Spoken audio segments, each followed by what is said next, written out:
مولاي رسول من ملك الهكسوس أبو فيس يحمل رسالة يشتكي فيها من أفرس النهر في طيبة، ويقول إنها تقلق نومه في أواريس.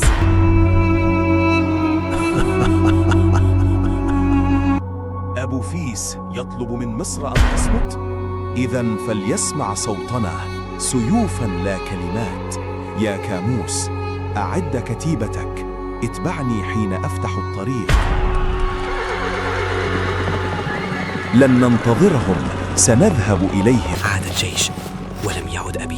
مولاتي، الملك سقننرع سقط في المعركة وهو يقود رجاله. أقسم لن يهنأ الهكسوس بعد اليوم، سأحرر مصر أو أدفن معه. قلبت اللعبة. تقدموا، لا خوف اليوم، تقدموا إلى أواريس، تقدموا يا رجال.